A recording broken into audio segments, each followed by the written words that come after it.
Today we are talking of AI. We are also looking at the possibility of being able to use high tech in the farm industry. I remember, for example, there was a woman I was interviewing in Zimbabwe.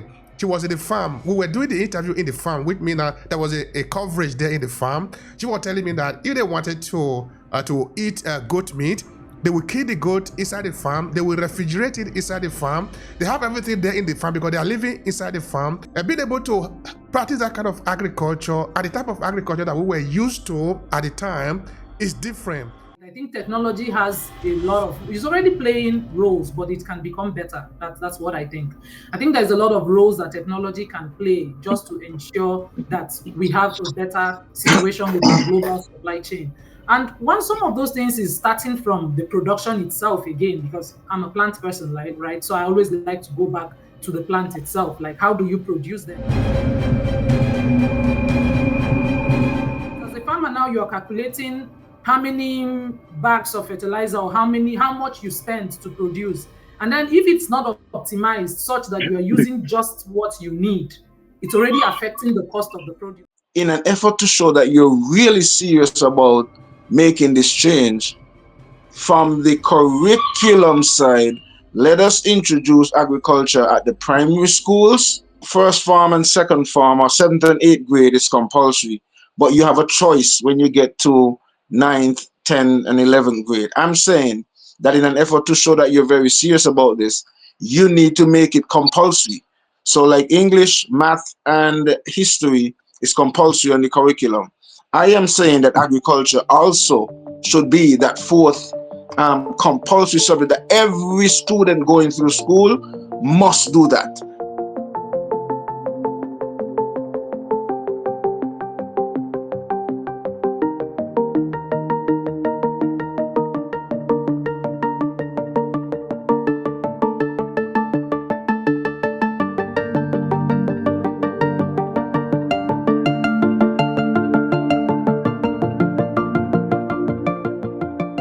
I think last week here in Mississippi, there was the whole race that we're going to have snow, it was going to rain, the projection was on point, but none of that happened.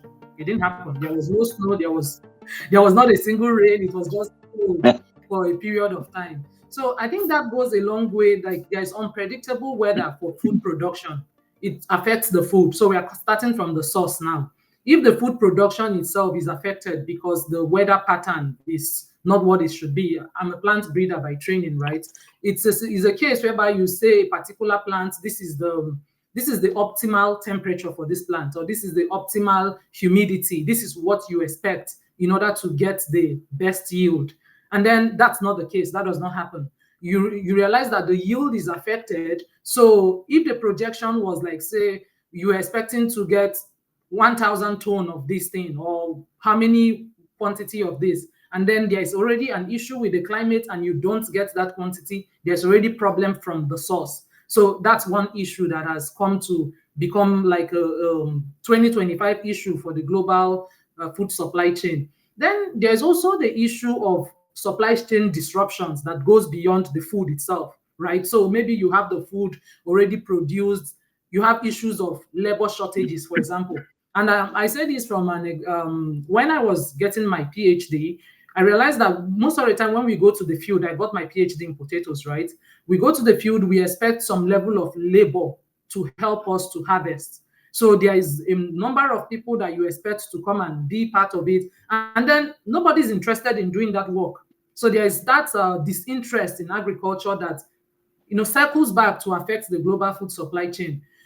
Sometimes we had a case where we had to leave some produce in the farm because we can only do so much. You did not get the labor to get the work to actually harvest the produce that you've gotten at that stage in time. So the shortage of labor is also like a problem, because I think it's coming to a time where there's a high amount of disinterest in agriculture. People tend to want to relegate it to the background. People feel like it's not my cup of tea, or this is not the kind of job I should be doing. And that level of disinterest, the labor shortages, you have like transportation issues too. So sometimes just the ability to transport your food fresh from one place to another, it becomes an issue.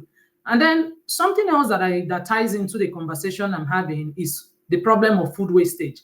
I think statistically about 30% or so of the food produced is goes to waste. And when it goes to vegetable, that goes higher significantly, maybe even more than 50% when it's like fresh produce, the quantity that goes to waste. And that's because there is the issue of preservation. You don't have the rights, like the food is not preserved as much as it should be. Food that needs to be kept in cold transport to go long distances. And because you have different geopolitical zone, that sometimes food have to travel very long distances. And what kind of transportation are you using? For most cases, you're not flying them, right? So sometimes you're going by road, you're going by ship. Food that the shelf life is probably maybe 1 week.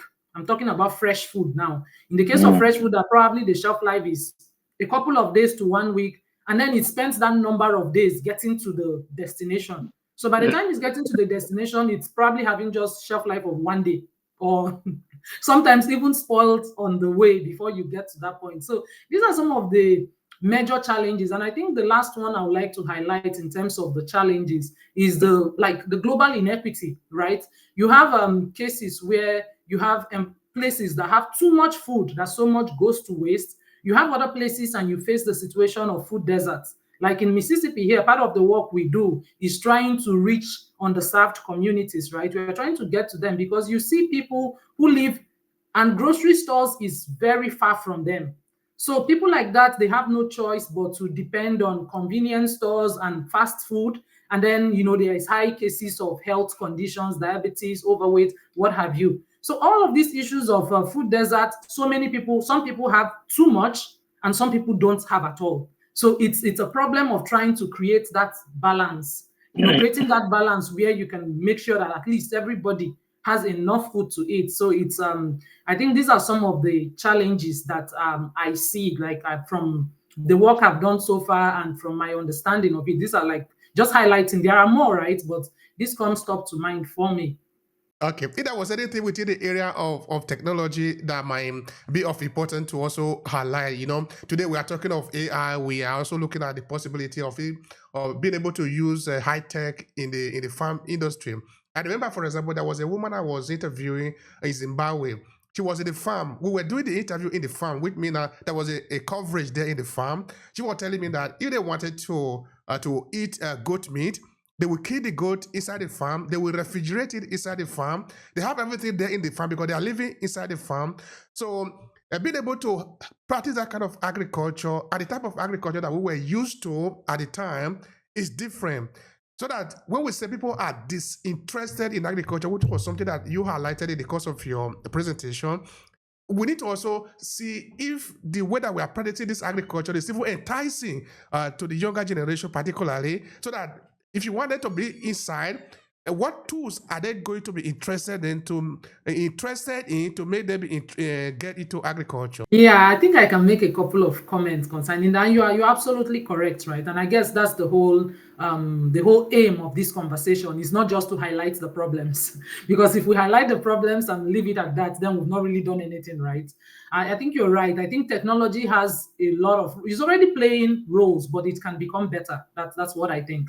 I think there's a lot of roles that technology can play just to ensure that we have a better situation with our global supply chain. And some of those things is starting from the production itself again, because I'm a plant person, right? So I always like to go back to the plant itself. Like, how do you produce them? This age and time, you want to practice precision agriculture. You want to go about having sustainable practices, regenerative agriculture, just to make sure that you are not even wasting resources at the point of the producing of the crop itself. If it is precise, if you are making use of technologies like GPS, AI to help the farmers, and just so many things just to conserve their resources from the point of production. I think there's a lot of challenge now that you realize that sometimes things are not streamlined. People would use too much fertilizer, too much input. So if too much input is already going in, you know that that's going to affect the costs at the end of the day. Because as a farmer now, you're calculating how many bags of fertilizer or how much you spend to produce. And then if it's not optimized such that you are using just what you need, it's already affecting the cost of the produce. So I would say precision agriculture is the first one where technology can play a role. And then we could use a lot of automation and robotics, right? I talked about the issue of labor. I think part of the reason why we have a lot of challenges with labor in agriculture is that so much is still not automated. So many things that can be automated. Even though there is still, like, now there is a lot of robotics in agriculture, like the robots doing the harvesting, doing the cutting, doing the tilling, but we could even do better. We could do better, and then trying to even make sure that this technology not just stay within the people who have the means. You have to find a way to reach the people in Africa, reach the people in other countries that do not have access to it. If the process is optimized, it reduces the number of hands-on. You need people now to sit there and do the work all through. So that would go a long way to help. And I think that is where you can begin to entice young people to come to agriculture, to say, you don't necessarily have to go in and be in the field to farm. There are so many ways that you can become part of the story. There are so many ways you can contribute to the effort. These days, you have tractors that drive themselves. You just have somebody sitting down and looking at the sensors and controlling them. So I think that's a great way to go. Another important one would be like digital platforms, right? You want to have you want to have ways that you can connect the producers to the consumers. Because part of the challenge with the supply chain is that there is too many middlemen sometimes.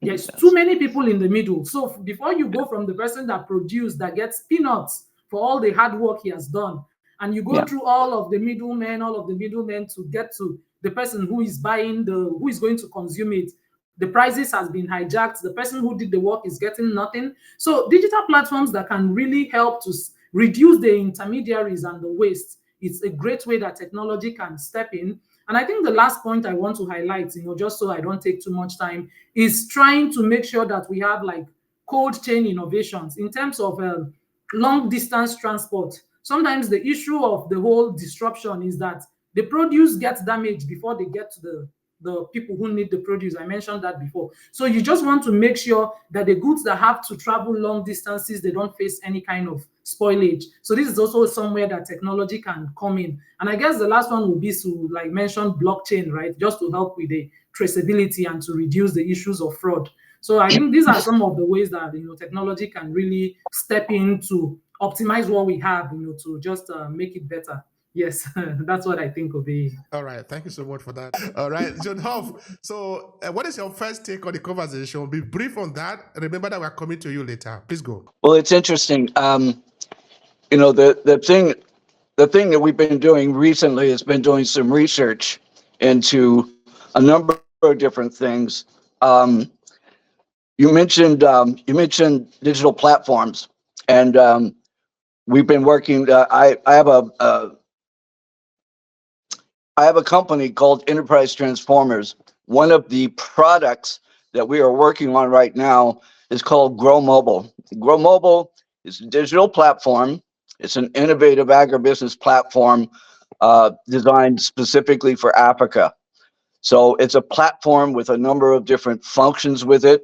Some of those functions include AI, and we're still soliciting additional information about things that we may want to incorporate onto the platform that we may not have originally considered. But when we talk about a digital platform, we will build out a marketplace.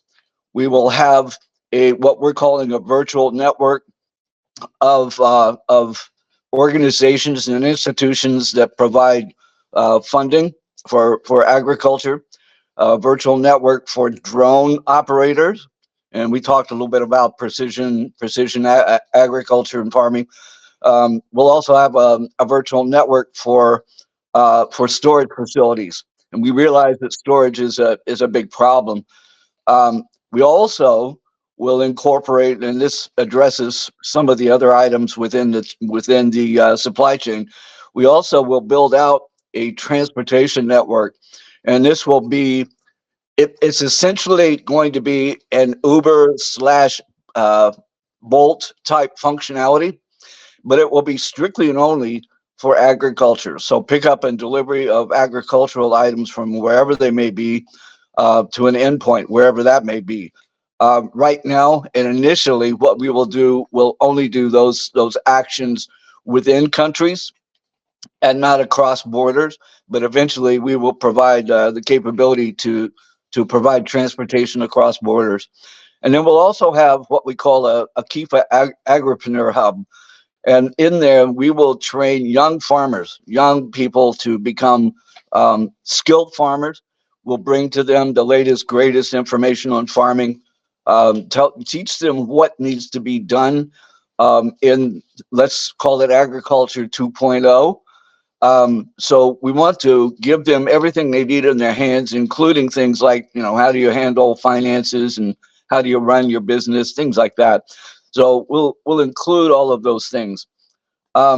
So in my mind, what we're actually going to accomplish will be what I would call a short food supply chain. And by that, I mean we will provide supply chain activities within Africa, within specific countries. We will initially launch in a specific country and trial the app there and make sure that everything is the way it needs to be. And then we will begin to scale up. The big picture for us, let's say in 5 years from now, is that we'll have over 25 million people that will be using the app. It's a subscription app. There's huge value in it. Again, we also leverage AI. So we'll have a number of different things in there. We're also in conversation with other people. For example, a gentleman in India has a company and they provide satellite data collection and disbursement. And so it's specific to agriculture. And they would provide huge amounts of data out to farmers. What we need to do is work with them to identify a simplified way to present that data to the farmers so it becomes not just data, but meaningful information. And that's what we really want to be able to do is be able to provide information to the farmers so that they can take actions.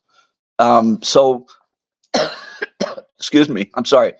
Um, so at the end of the day, I mean, we're really more about at the moment more about a short supply chain. Eventually, in several years from now, hopefully not too far out, we will add in export, and export is a huge business in Africa. We know it's a big thing in Egypt with fragrance and organics. We know it's a big thing in Kenya with floral. So we know that export is a big thing. What we want to do, though, initially through the platform is to try to, as was spoken about earlier, we want to come up with a way to have a good balance, a balance between how we feed the people, how we provide viable products to the marketplace, to consumers, but at the same time enable farmers to make large profits off of exports. And we know that exporting is a very great market. It's a very good place to be. But what we don't want to do is promote exports too early in our platform in such a way that it may impact making what we want to do, which is making sure that there's enough food for everybody. And we want to make that feasible. We want to make that possible. Thank you so much for that. We appreciate you. We appreciate also those valuable input there. But of course, we are going to come back to you later on because we need to consider some other important aspect of what you have said there.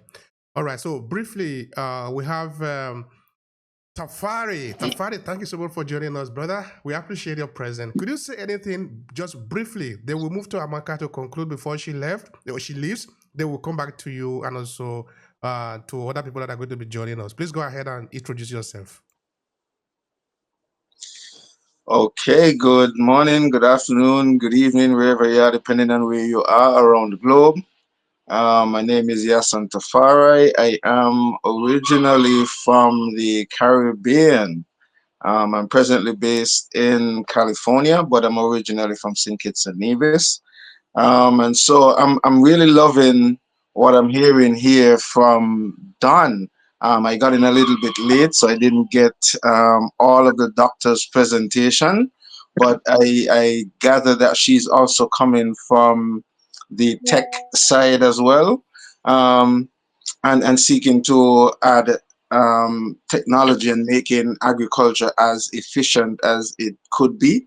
And both areas are areas that are very, very critical for us moving forward in the industry. Now, I am actually growing a wide array of vegetables because I service mostly at this point an Asian market.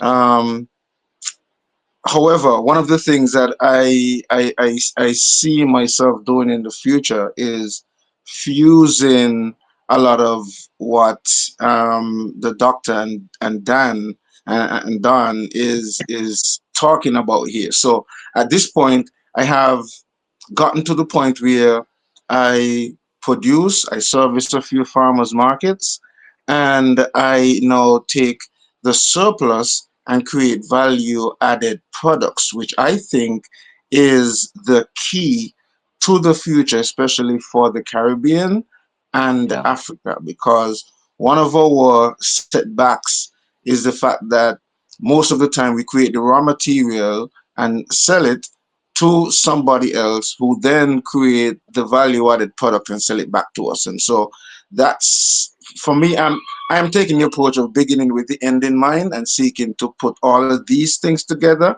and create a complete package, which would be a sort of agro tourism package. Agro business tourism package is what I have in mind. All right. Thank you so much for that, Tafari. What you're saying really, they will say tiggly or something like that, no? It's tickling us, no? Vegetable, value added, all these are very important conversation. Of course, we'll come back to that later, like I said also. All right. So, Dr. Amaka, before you leave, I'm very conscious of your time, okay? Now, I want to ask you two questions. First, the opportunity for the market. In this case, we are looking at Africa, looking at Nigerians. Okay, let's look at Nigeria, for example, because we're talking of a country of more than 220 million people. That is significant, no? Not only in Africa, but in the world. So how do you see the market opportunity for agricultural product in Nigeria? Okay, Obehi, I'm going to try.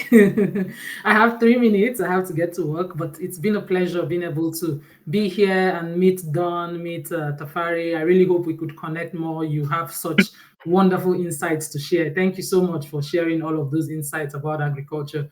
It's so beautiful that we can come together as a collective to, just Yeah. talk about it and find ways to move forward, and each of us bring our own piece of expertise to the table, because like I said before, agriculture is everybody's business because we all need to eat. Personally, for me, agriculture in Africa and Nigeria specifically, I'm from Nigeria, right? In case you're wondering where my beautiful accent is from, it's Nigerian accent. Yeah, I'm from Nigeria, so but I'm here right now in the United States, just having completed my PhD recently and then moved to a job in Mississippi. So for Nigeria and for Africa, I would say a big issue that we've had so far has just been the access to the technology. I would even say it starts with having the right people in power who want to even solve the problem. I think that's even like at the at the crux of the matter, as they say it, right? Just having somebody who looks at it and says, because we have the right weather, we have the land, we have the best conditions to have a thriving agriculture, but then it's not working. And I think Tafari mentioned something very important. We have this whole mindset that whatever we produce is not good enough. So we have to produce the produce and then send it somewhere so that the value is added before it comes back to us, because we don't have the technology to do it ourselves most of the time. So even very simple things that you would expect that should be produced in the country, some of them are imported. So I think if we really want to begin to make a difference, then it has to first of all start from the government. There has to be some policies that are put in place that support smallholder farmers, right? The technology cannot just be for farmers who have hundreds of acres of land. The farmer who has 1 acre, 2 acres should also be able to have technology that is tailored down to the size of his own farm, so that Yeah. he's able to optimize his agriculture to get the best of it. That's one important thing. And I think another thing is that agricultural education is lacking in Nigeria. I can tell you that from experience. I grew up in Nigeria, I went to school in Nigeria, and there was never a time agriculture was presented to me as something I should aspire to. That is why when I was trying to get into the university, all I wanted to do was pharmacy. I did not think about agriculture, right? Such that after several years of trying, and I was offered the course plant science and technology, I was literally crying because in my mind, this is the end of my life. This is the worst. What would I ever do with this? Why did I have that perception at that age in my life?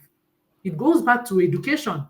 The children who are in school, when has agriculture been presented to them as, show them the value in it, such that the same way you want to be a doctor, you want to be an engineer, you want to be a pharmacist, you want to be a farmer, you want to be someone that works in agriculture, you want to produce food because you know that you are the heart of everything.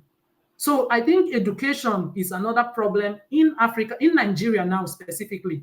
I think if we need to go back to the drawing board, look at our curriculum such that even from elementary school, students can have hands-on training.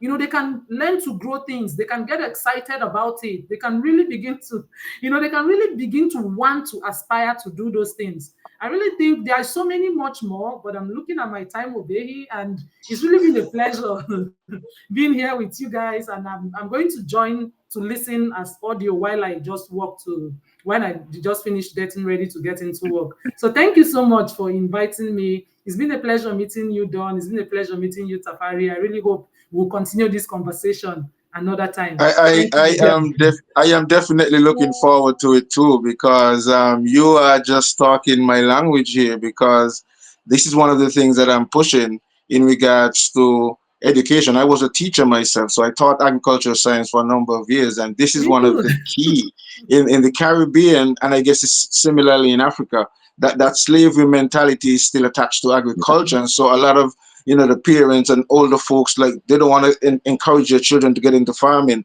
So a part of what we'll have to do in the future is to, as my doctor friend is going to come in, Ike Chair, re-engineer the brain.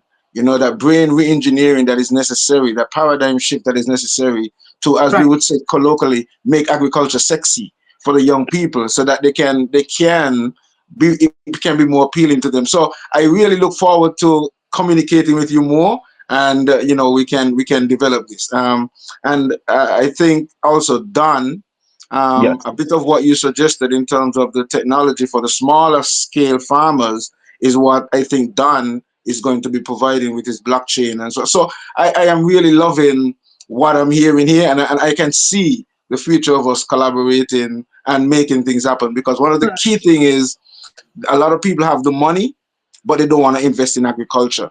We Right. say Yes. food security is a crisis, but then when it comes to putting the money where the mouth is, that's where the problem is. So Yeah. You're I'll right. let you go, and we'll definitely catch up. Yeah, bye, Thank you, dear. Obehi. All right, now for Don and for who, um, thank you so much for being here. So let pick up the conversation again. So Dr. Amakali is gone because of course she already said that she was going to go to work by this time. But for those of us that have a little bit more time, let's explore the argument further. Okay, since that you are still there, Tafari, why don't we look at this like this? Because you were making mention of slavery mentality and the fact that people don't put their money where their mouth is. Could you please expand on that a little bit? Because now we are looking at people taking charge of the foods that they should eat, producing it, and also exporting. Why not? Being able to make money out of agriculture. And like you said, making sure that the people are sort of get into the idea of making agriculture sexy again. How do we do that? Well, for me, one of the things that I am advocating for in my Caribbean territory, St. Kitts and Nevis, where at this point the food import bill is over $200 million annually.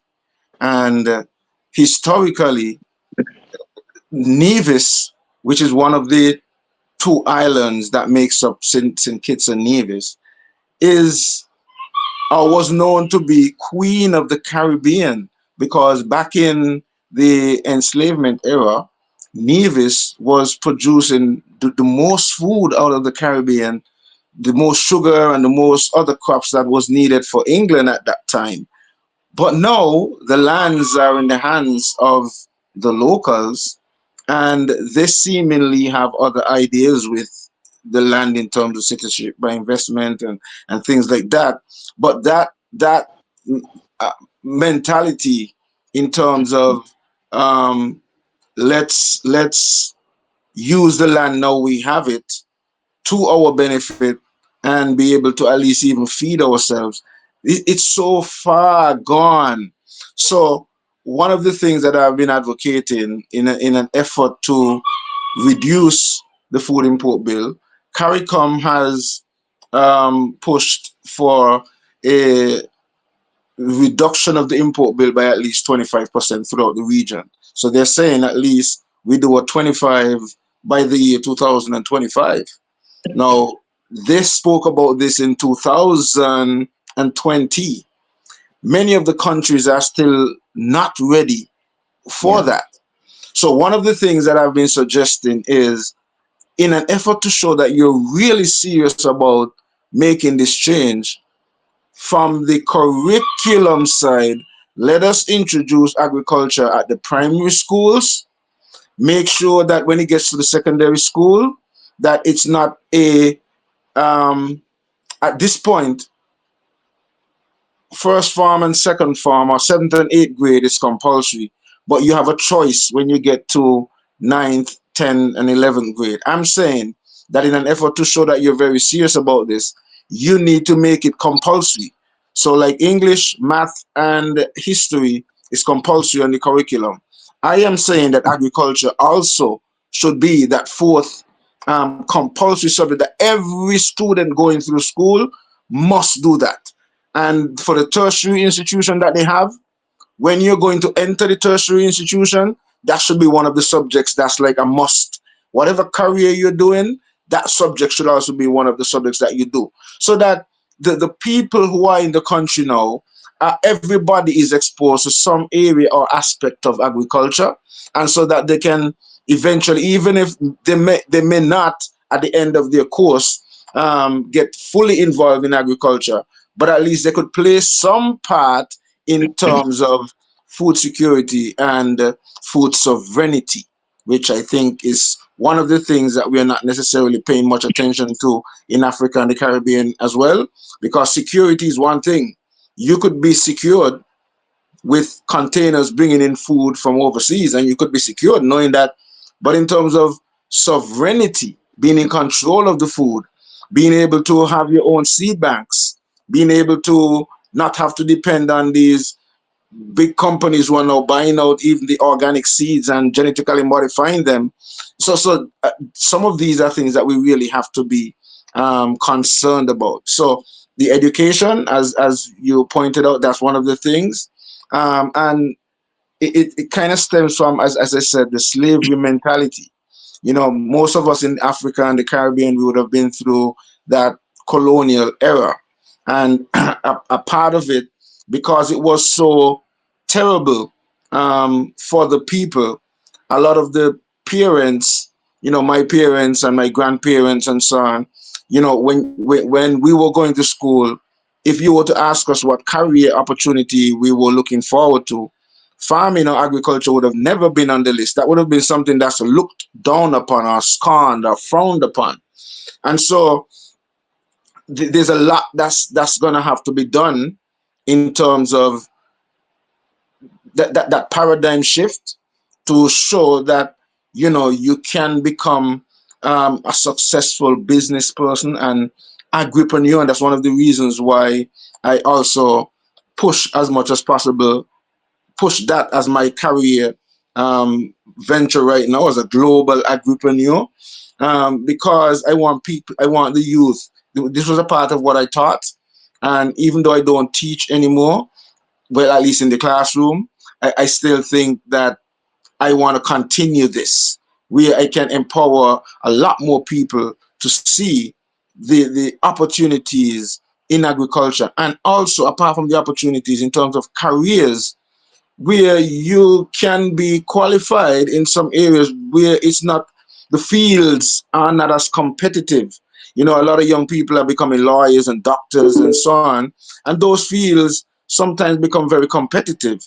But how many persons are becoming entomologists, and career opportunity, and these are careers that are very critical to the agro industry. So, it's just about helping to make that mind.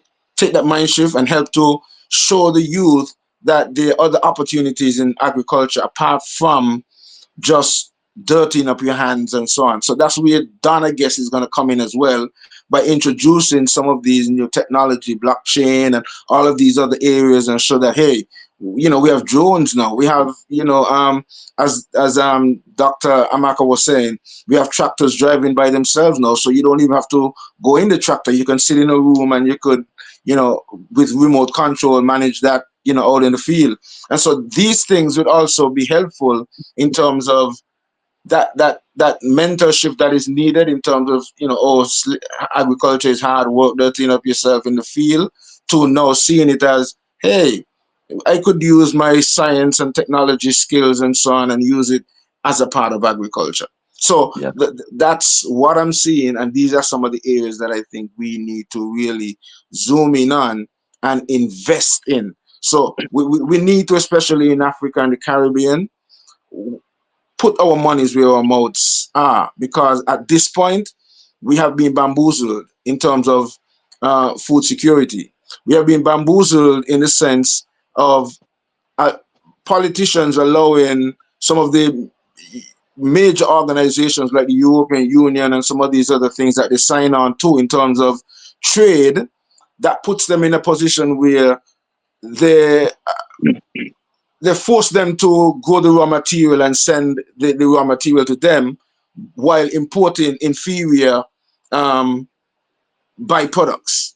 A lot has been done in terms of brainwashing, if I dare to put it that way. Think about it. One of my mentors who I listen to sometimes, he puts it this way. He says, I don't know if you've noticed that in terms of all of the nature's creation, we are the only species that pays to live on the planet. Um, we have been duped into even buying water. I mean, you stop and think about that. How do you get to that point where you are duped into thinking that water that's run freely, that's not good for you? You should drink the one that we're putting in a bottle or a container, and presenting it to you. And so we have gotten to that convenience level where what is good for you is not necessarily marketed and branded. I mean, we're at a point where herbal medicines, plant-based medicine, is considered as alternative medicine. How Yeah. how did we get there? I mean, so it's a lot of brainwashing, and I guess that's why my brother, Dr. Ike is, and his philosophy is going to be so critical as we move forward. That brain re-engineering, that is going to be so necessary for us to get back to that point where we realize that we and nature are one, and we need to embrace nature and return to that which we have been reprogrammed to think that is not necessarily good for us. So I think that is where we will have to start. I don't know what Don would weigh in on that, but that's where I think we would need to start in terms of the brain re-engineering. Well, Yeah, this go on, this go is on. Go on, interesting. Tom. This is interesting because um, I ran into Dr. Akechi some time back, last year. I read his paper and I read it thoroughly and understood it. And it's, as I described to him and explained to him, it's been created in such a way that it's implementable. You have to have your processes and practices that you build around it, but it's something that can really be implemented. So at Grow Mobile, we have, I guess we call them bedrock, um, pieces of bedrock philosophy that we have within Grow Mobile. One of them is broad sharing of information. So the platform will have, Grow Mobile will have extensive information about farming, agriculture, latest, greatest processes, practices, techniques, tools, technologies, etc. We want to spread that information. So the farmer in Morocco may know nothing about the effective things that they're doing in Kenya, and vice versa, and the other way around. We want to make that information broadly available, and we want to, um, if you think about it, kind of put a magnifying glass across all of the information that's out there floating around. There's a lot, but the problem is farmers don't know where to look for it or how to find that information. They're not aware that some guys up in Morocco found this outstanding approach for maize or some other type of crop, and they would take such a huge benefit just from knowing that's going on and to be able to connect with them to learn more and actually implement those things. So that's one part of our bedrock philosophies. The second one is building of community. And the idea, again, of building a community within the platform, similar to the way you can do it with, let's say, Facebook, WhatsApp, LinkedIn. We want it to happen within the platform, because the power then becomes, again, broad sharing of information, the capability of saying, hey, I have this particular issue. What should I do? And it's not necessarily something that can only be answered by the agriculture community in Nigeria. It's something that people in Egypt may have experienced and said, this is what we're doing. It takes care of the problem. You need to do this. This is what you need to do, what you can do. So that's a part of the community building.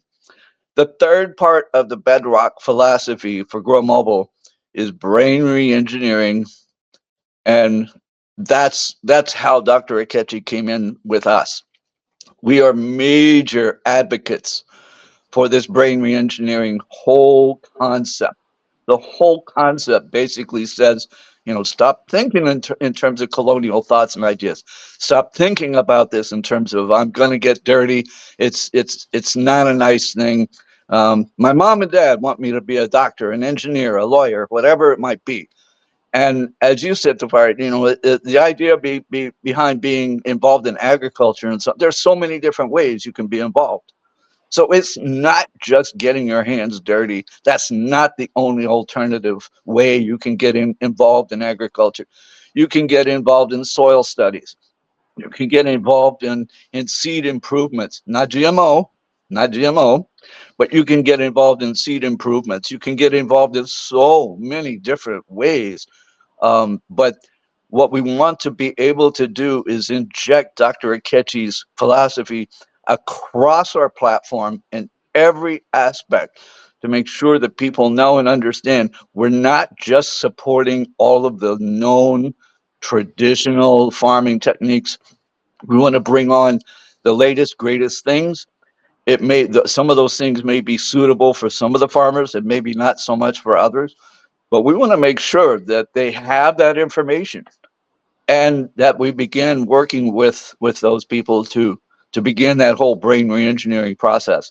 And we'll definitely inject that into our Kifa Agripreneur Hub as we train new farmers into farming. We're going to help remold their thinking about agriculture in general from day one, and basically say, this is how we need to think about it. This is what we need to think about. We want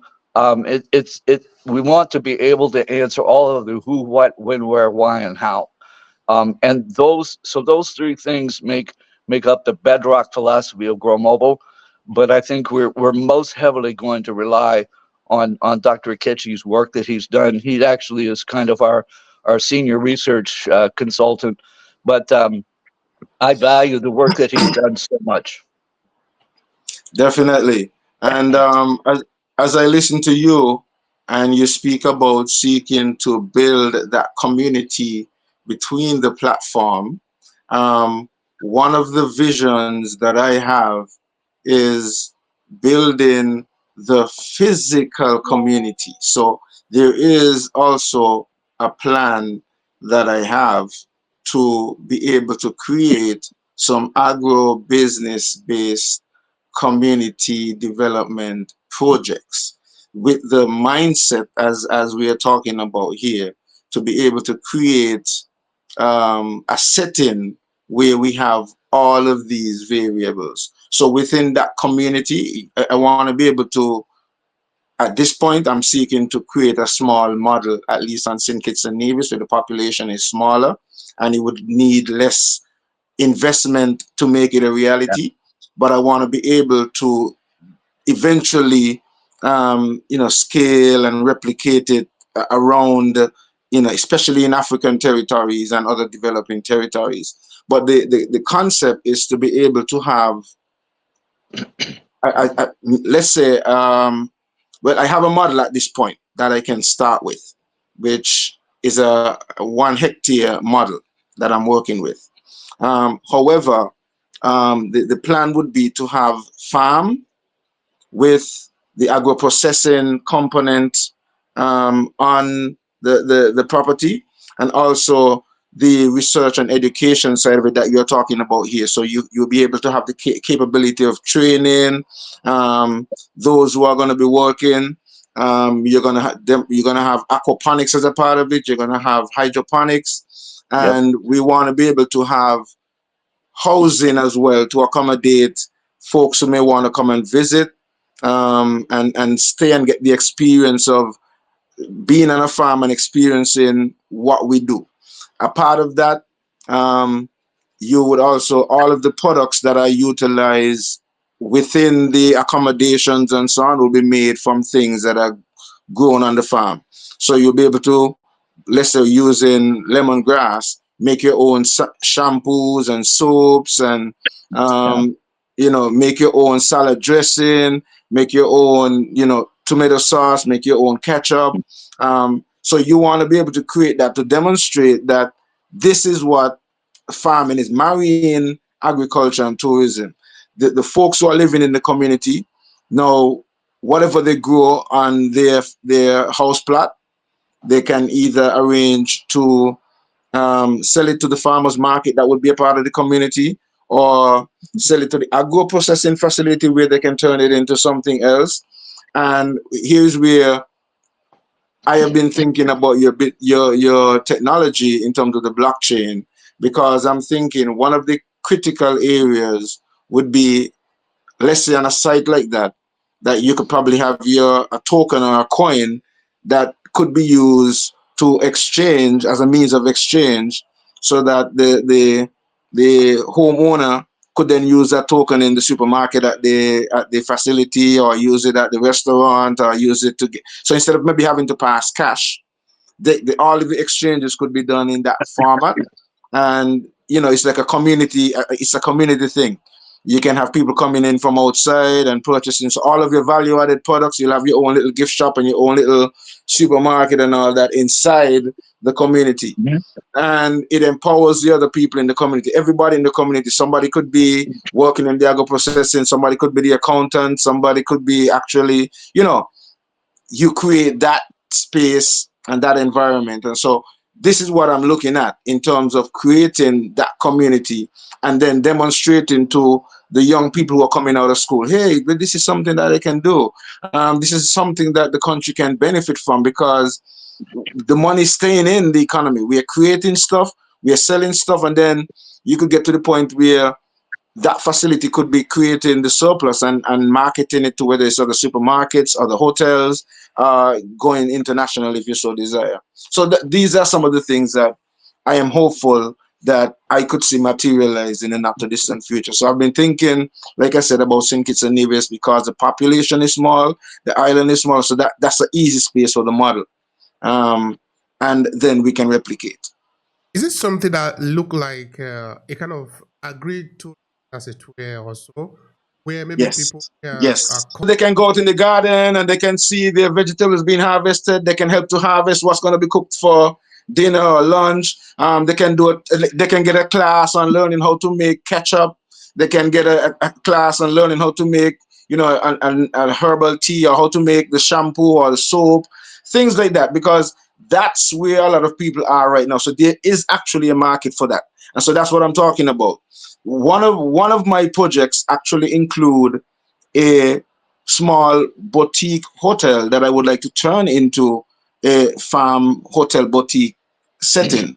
So that one is already operational. It's just to put the farm component inside and then marry the wellness side of it, because I want to be able to, be able to have the massages and create the essential oils and so on from the natural herbs and so on that's available. And so when you come with that come for that experience where you're staying in a tropical island.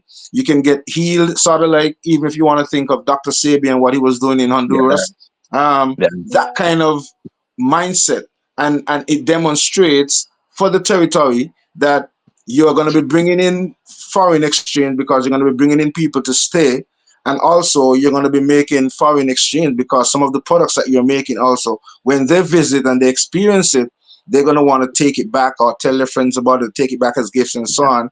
And then you'll be in a position to also, because you're going to be not just growing the raw material but developing products, you now would be in a position where you could brand and market on an international level.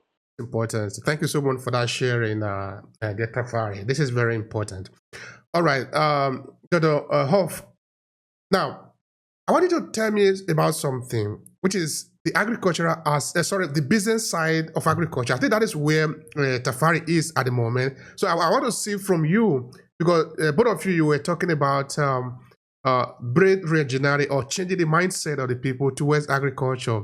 But I think the aspect of it where we really are sort of hammering on more is the business side of it, letting people know that you are not getting into agriculture just for the sake of agriculture. You are getting into it as a business. That's why we are looking at it as agribusiness. So I don't know if you could spend some time there talking of the business of agriculture. What do you have to say about that? Well, here's some thoughts, and I'm kind of shooting from the hip, so to speak. um, when Grow Mobile and the topic that you just mentioned sort of intersect. Um, for a very long time, I've looked at agriculture. I'm not a farmer. I live in Los Angeles, but this is what's in my heart. This is what's in my mind. This is what I'm supposed to be doing right now. So when I think about it, I think in terms of, again, like I said earlier, mom and dad think, attorneys and engineers and teachers, educators, things like that are what their kids should be.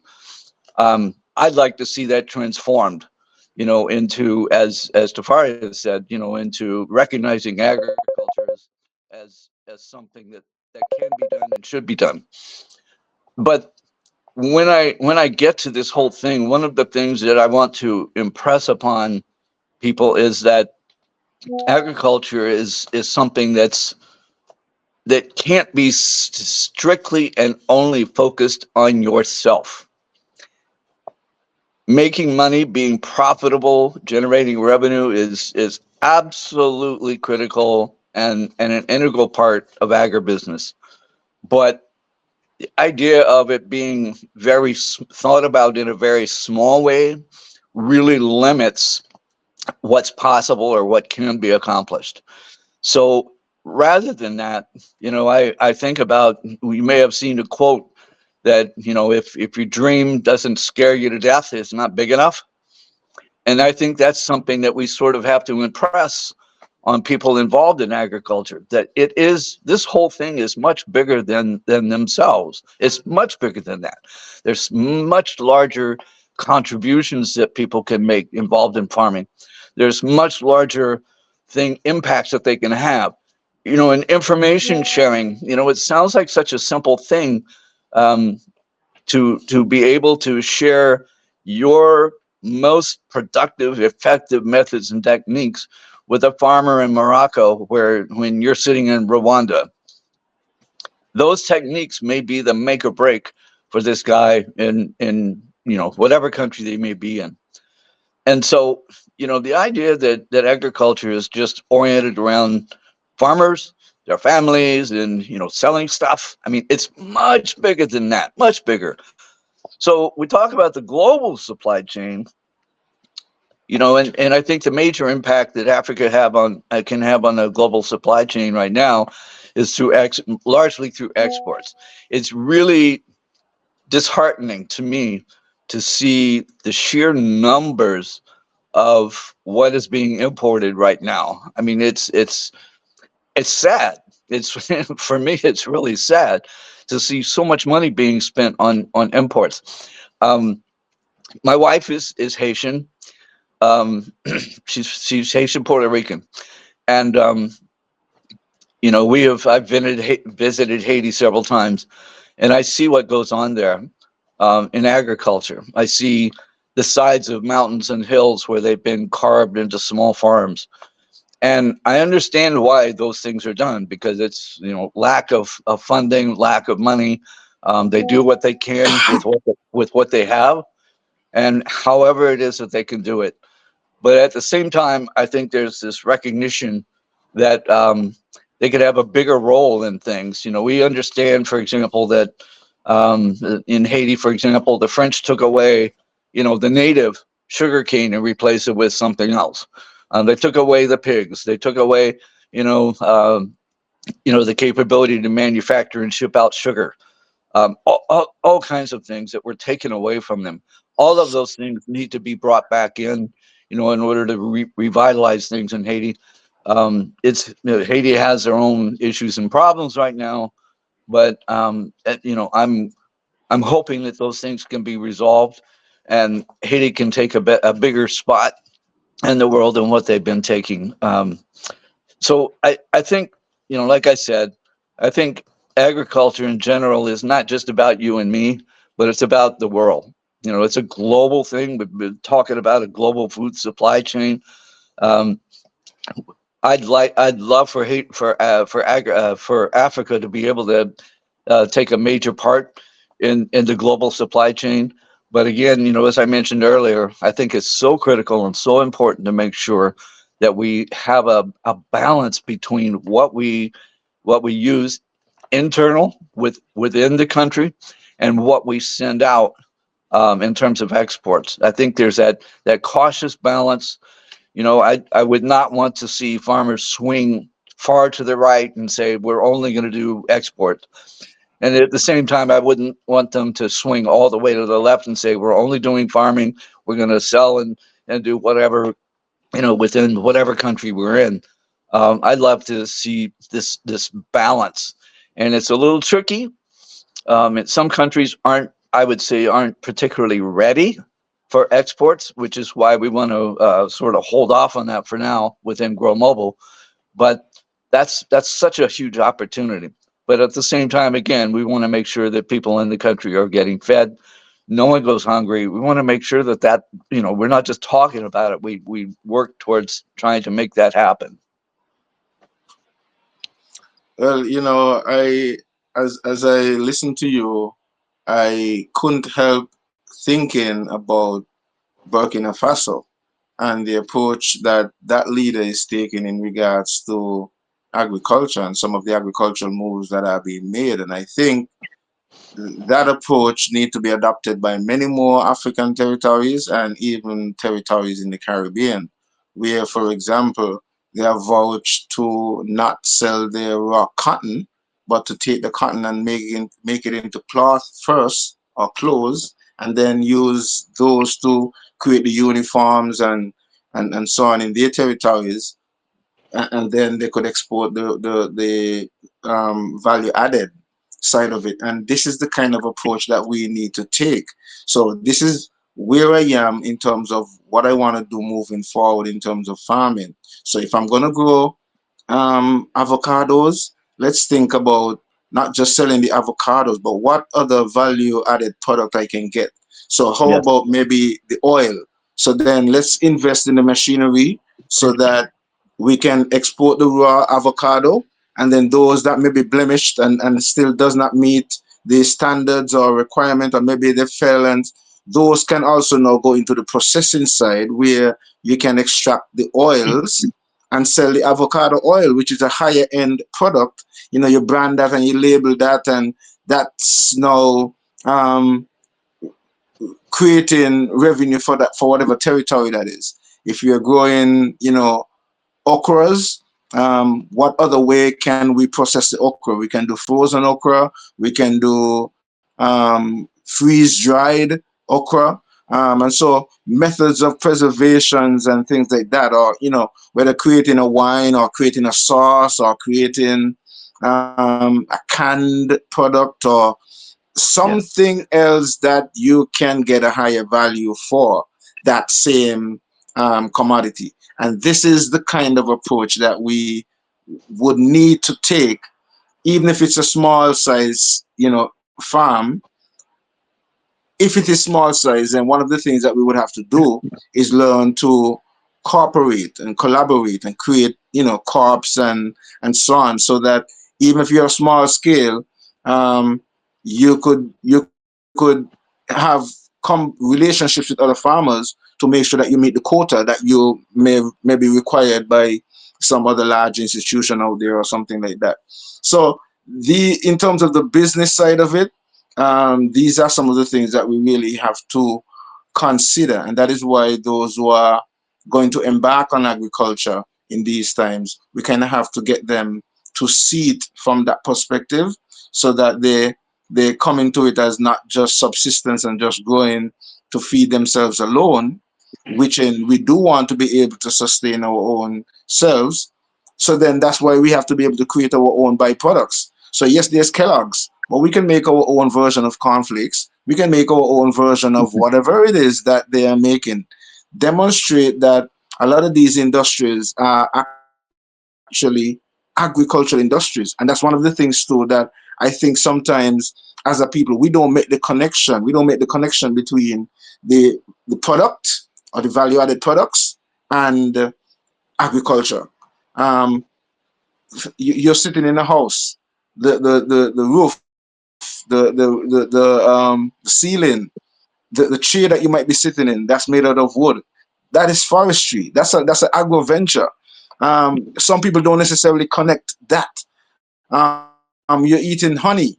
The honey came from the bee, apiary. That's an agro venture. Um, and you're eating ice cream. That's milk from the cow. But sometimes people don't make that connection. I find that in the Caribbean, for example, like in territories like where I am, where I'm from, St. Kitts and Nevis, we don't grow rice. So I could recall when I used to teach, one of the first things I used to do with my seventh graders was ask, just at the top, the first class, my first question was, tell me anything that you eat that has nothing to do with agriculture. And I would just list whatever they say to me on the board, right? Whatever they say, I don't, I don't challenge them. Whatever they say, put it there. And then sometimes you would hear the exchange within the class. The students, like, so let's say somebody say ice cream. Somebody in the class may say, but ice cream come from milk and milk come from the cow. So I would get an answer even before. Somebody might say, okay, macaroni. And somebody will say, well, macaroni is made from wheat, and wheat is a plant that's, and things like that. Because sometimes people don't make the connection. Rice, they saw rice as just something that was on the supermarket shelf, because in their lifetime, they have never seen rice grown anywhere, because rice don't grow in St. Kitts and Nevis. And so that's what I'm saying. Sometimes this is just what it really needs, in terms of making that connection between agro business, because sometimes there are businesses that are intermingled with agriculture. Sometimes you only get to see it when there's like a agri fair or something like that, and you get to see all of the different businesses and so on that's connected to agriculture. So I think sometimes too, more of those displays need to be done as well, where more people can see how some other businesses and ventures tie into agriculture without actually doing the physical dirty work. Thank you so much for that. This is really very important. Yeah, we knew that this was going to be an important conversation. Really, it is. So I really thank to both of you for your sharing here, and of course to Dr. Makad, who was here before, and of course Dr. Kechi, who is having a little bit of challenge connecting. I hope that he will be able to connect because, of course, we have a short time to be here. Then we will be closing to come back here again next time. Now, I have a question that I want any of you to respond to. Then the other one will respond later. It had to do with some of the challenges that maybe some other persons might be feeling. You see, before I was saying that the question that Tafari was raising is not really philosophical. It's a real question. You know, I am telling you to produce food to eat so that you will be alive. You don't need to go to school to even know this. You don't need to become a religious affiliate to know this. You just need to be alive to know that you need to eat to be alive. And for you to eat, you need to produce the food that you need to eat. These are things that should be really simple for people to understand. But something have happened that even the basic thing we don't understand it anymore. But other than this, are there other complaints that people maybe are sharing with both of you that are expert in the field that maybe this is the reason they don't know about the potential in agriculture? They are not into agriculture. They don't understand it. Like, for example, we were making reference of the little kids in the school. They don't make the connection because nobody have taught them how to make the connection. But for the adults, they don't make the connection. Why are they not making the connection? What are the challenges that people are sharing with you as for the reason why they are not participant of the agriculture, even though their life actually depends on it? Let's start with Tafari. Well, let's face it. In today's world, like I pointed out earlier, in terms of the distinction between food security and food sovereignty, um, for many in these days that are dependent on a salary and dependent on money, food security for them has a whole different um, interpretation. So, food security for them would be going to the supermarkets and purchasing whatever is available. So, if the boats are able to come in on a regular and meet the demands of the supermarkets, then food security is not an issue. So, why would I kill up myself to plant when I could, go and um, go to the supermarket and just pick up whatever it is that I need in a box? Why should I go through grating a coconut to get coconut milk when I can just go and pick up a can of powdered milk on the shelf? So with these things, convenience and that making it um, making these not so healthy alternatives more readily available than what is grown locally, and the that coupled with the the mindset that would have been placed on many who are coming out of that colonial era.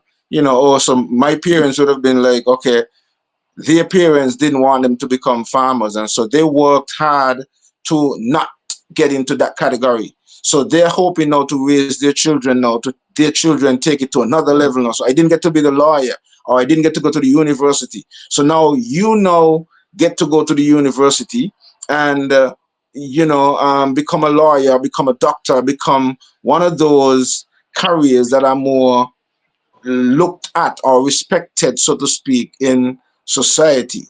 So in our society, because of how it is structured, farming is looked at as on the lower level.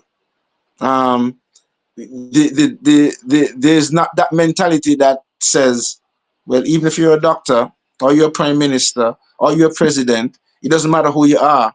When you leave that office and you come home and you open your pot, whatever is in that pot is as a result of a farmer.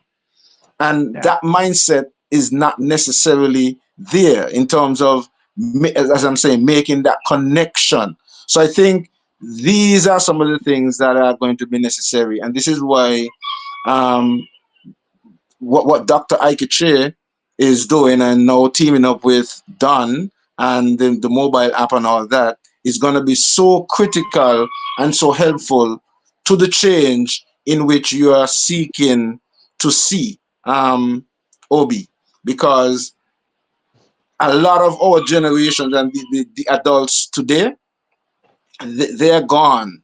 They're gone. So we have to work on re-engineering the brains of those who are now here willing and the youth to come. And that's one of the other reasons why I'm saying that it is imperative that we seek to make agriculture mandatory. Put it on the primary school curriculum, make sure everybody in Africa and in the Caribbean do agricultural science at the primary school, make it compulsory at the secondary level, and make sure it is introduced at the tertiary level. Whatever courses you're going to do at the tertiary level, agriculture should be one of those subjects that you do. So you don't have to major in it, but you could at least minor in it. And if we're not going to be doing this, then that brain re-engineering and that paradigm shift that is absolutely necessary for us to regain food sovereignty. Thank you so much for that. I appreciate that. I can hear the cock there is inviting other where in the environment. Yes, well, I'm literally on a farm, so it's what I do. That's my life, and so That is an evidence. Now you are talking yeah, about what you it's telling do. me it's morning because it's 7 o'clock. It's 7 o'clock here in the morning, so it's telling me it's morning. I love that. I love that. You are not like maybe you are hanging in the school now and talking about agriculture. You are in the field. You are talking about what you do. I love that. All right, Dr. Ikechi, we'll be talking a lot about you. We'll be advertising you a lot. Of course, you know how much we love you. We love what you're doing. Everybody here talking of Dr. Ikechi because you are a good influence, my brother. I appreciate you. All right. So, what is your take today? We missed you, but now you are here. Tell us something. We like to hear from you. I just want to thank you once again for this beautiful invitation. And I'm seeing my friends. We are in very different, far apart each other physically, but we are one today. So you can see what technology does. It brings us together, no matter where we are. Yeah, so I can see Don. I can see Yason. Yason has, I heard him. So, it's really an interesting opportunity to be, in your midst today. So thank you, Obehi, for this wonderful opportunity. Here, regarding global, I don't know, I have a presentation, but I can actually not present it, and just speak to it. Yeah, about, the brain reengineering strategy which I developed. I just wanted to talk about global food supply chain. Most times, whenever we talk about food supply chains, most people begin to think about um, maybe value chain or maybe even the supply chain, but not really understanding the dynamics involved in the supply chain issues. So whenever supply chains are mentioned, it's always good to take it gradually to begin to conceptualize it. Now, just or rather simplify it. So the first aspect of every food um, supply chain is the producers, those farmers. And when we talk about the farmers, we must have to talk about the issues that um, affect them. Then, of course, we need to identify the farmers. Are we talking about crop farmers? Are we talking about livestock farmers? And even if you're talking about crop farmers, what type of crop farmers are you talking about? Are you talking about the permanent crop farmers, or who can also be referred to as plantation crops? And we know some of those crops, that we use, and we know that some of those crops are raw materials for industry, like some of the food industry. But I was looking at the hospitality management recently, and I began to see that it's a very important sector, which which of course the agriculture and the agribusiness sectors can leverage upon. Let me take it gradually again. Now, let me talk about after the producers, between the producers and the final consumer or the end user, are those who are involved in brokering activities. And the brokering activities are the middlemen, those who can either be the wholesalers or bulk buyers, and also the retailers. And of course, we can have some maybe bridges, some institutions in between also the wholesalers and the retailers, sometimes depending on the product, because the product defines the um, the supply chain actors. So but whenever we are talking about global food supply chain, it's not just agriculture. Marketing has come in, economics, of course, macroeconomics also has come in because they are all related. You are talking about issues that surround transportation, issues that surround labor, issues that surround some of the global issues are like COVID. We saw what happened during COVID. Anyway, that was a typical situation that was on ground. And of course, economies were battling here and there. The key players were battling on how to ensure that this is managed so that the people can also eat. And also, some businesses can also prosper because livelihoods are dependent on these institutions or key players.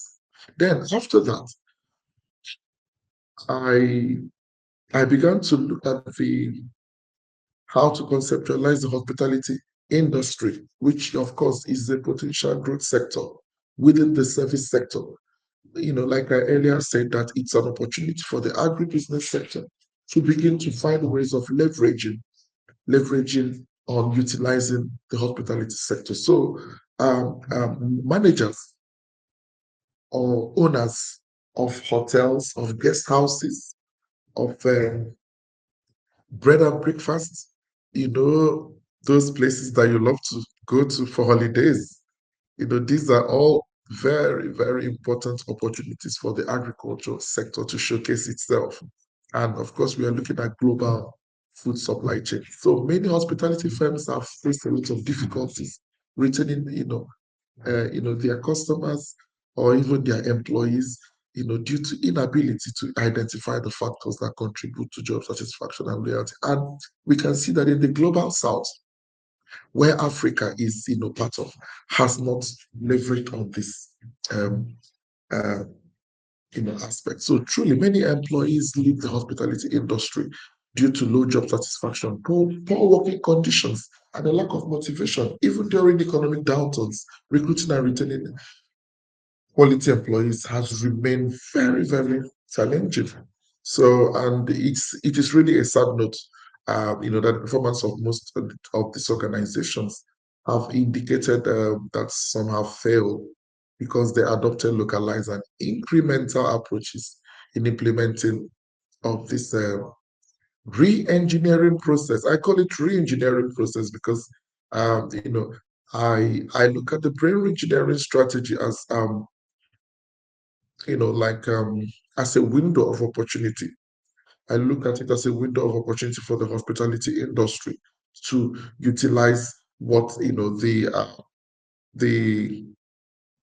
the pillars of the brain re-engineering to drive its transformation. Yeah. I Okay. appreciate you. I appreciate what you. Even though you have come at the tail end of the conversation, it's still very important what you are talking about here. Before you came in, Mr. Tafari and Hoff, have talked a lot about. In fact, the argument was moved a little bit towards what you are saying. I said maybe there'll be a kind of an agreement, no? Because after the explanation of Tafari, I was saying, oh, so you are talking about something within the area of agritourism, and he said yes. I said, wow, this is important because now we're looking for a way to bridge the two because we really can bridge the two together. Either we can sell tourism through agriculture. We can also say agriculture through tourism. But why don't you just make the two together? It can also be very important. Because here, as I was telling them just now, agritourism is something that is very, very powerful here. We want to feed the agriculture.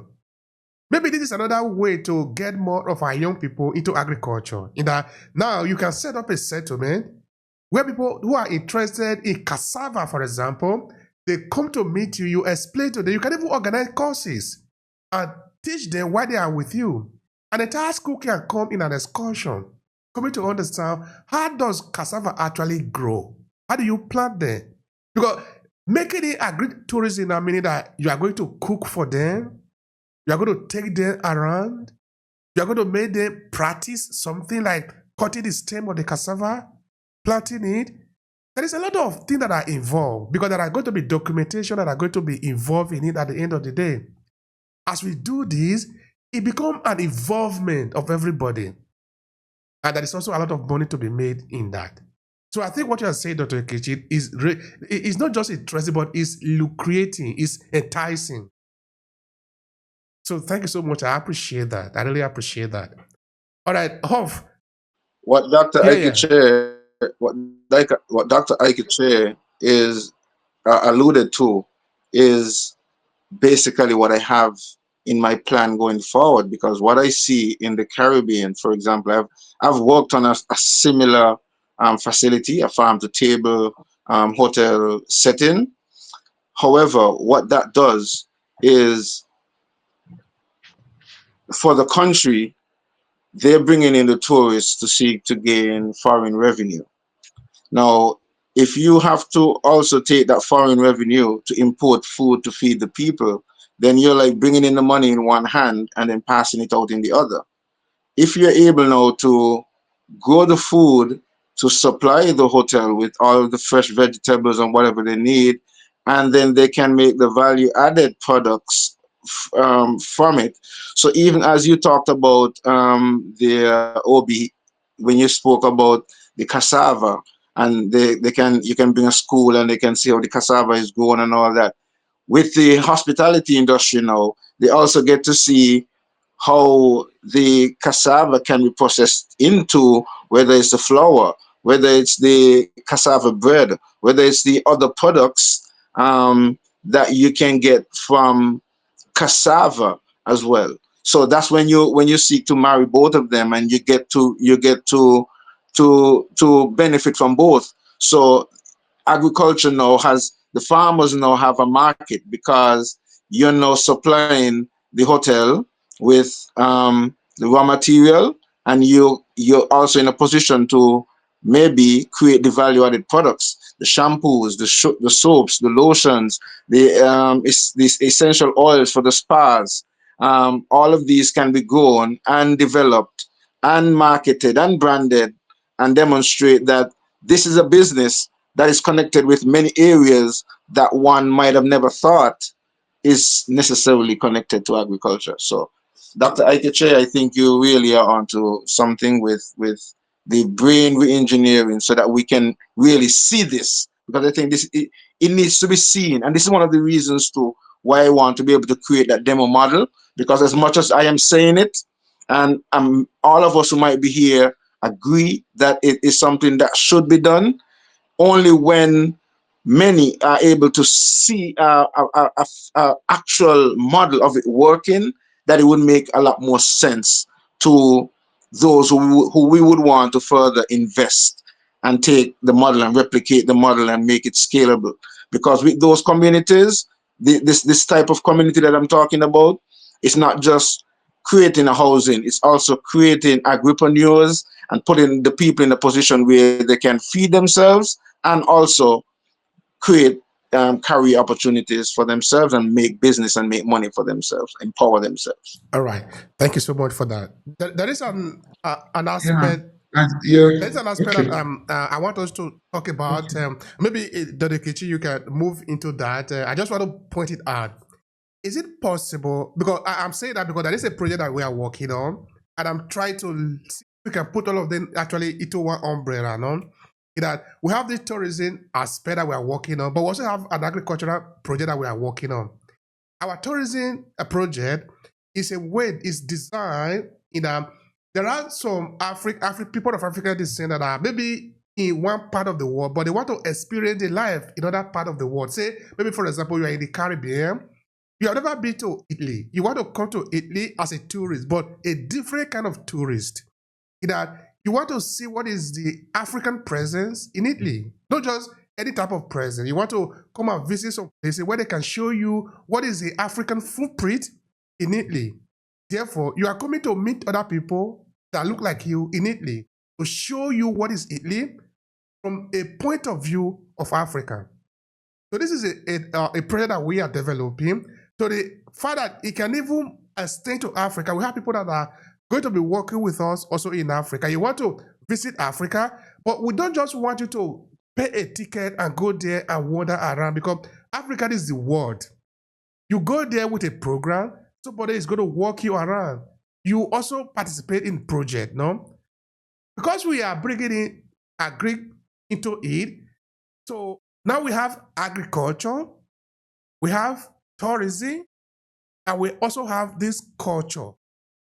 So how do we merge all of these together and make it a business idea? So that is where I think, Dr. Kishi, you can call me. Yes. Let me just talk about this blending stuff, because I know that some other persons would like to speak, and I thank Yasan for mentioning about how also the brain re-engineering is helping to create that avenue for the young people. Because when you look at the entire issues that touch on agriculture and tourism, I'm looking at how where Africa is losing out. Africa has always been on the side of receiving on the negative end. Because can you imagine a continent that has a lot of potential for production, for food production? So that, okay, when you look at infrastructure is a major challenge.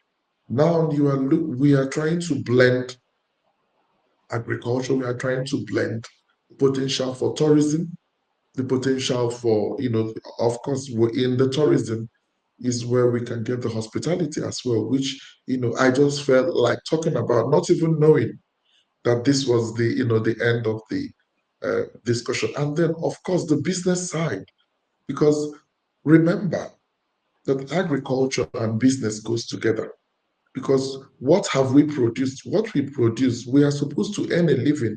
We are supposed to have the right business models. And part of the business model is the tourism sector. So the tourism sector is actually a business side of agriculture. So we can actually leverage on the hospitality sector as an aspect of tourism sector. Of course, looking at the issues with diaspora, because the African diaspora, those from African descent, and even those that are not from African descent, they all love to come to Africa. And this is really an opportunity for blending, getting to enjoy traveling, and it has a way of helping people to understand where life started, how life goes, not just being, where you are and you are saying, this is the way it is when you have not really moved out. So it helps to increase connectivity, and somehow it helps to also enhance food systems, food supply chain. Yeah, so we know, yes, we have recorded global hunger, poverty, food insecurity, which of course is still very, very much, fragile, poorly connected regions. And we are here sitting on this platform, welcoming, people who are from different parts of the world. Let us have a collaboration. Let us sit together. We want to give kudos to the World Bank. We want to give kudos to the African Development Bank. We want to give kudos to the USAID. We want to give kudos to the UK aid. We want to give kudos to the EU as well. But, and other international agencies who are driving a lot of initiative to help the global south, especially Africa, to target the vulnerabilities in this food supply chain. So we need to structure out a very easy way. Let me use that word, easy way or simple way of coming together, forming collaborations, corporations, cooperatives. Let us form that. It's very important so that we'll be able to structure out the right business models to also reach out, and that is very lucrative.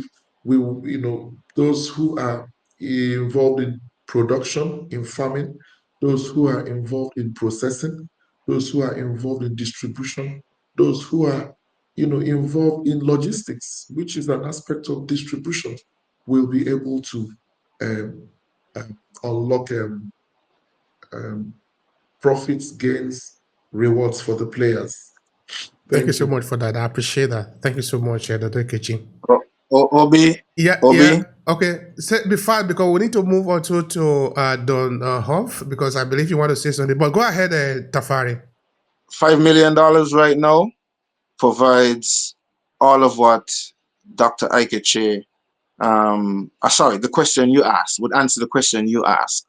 There is a property that has, just picture this, 5-star amenities outside of you.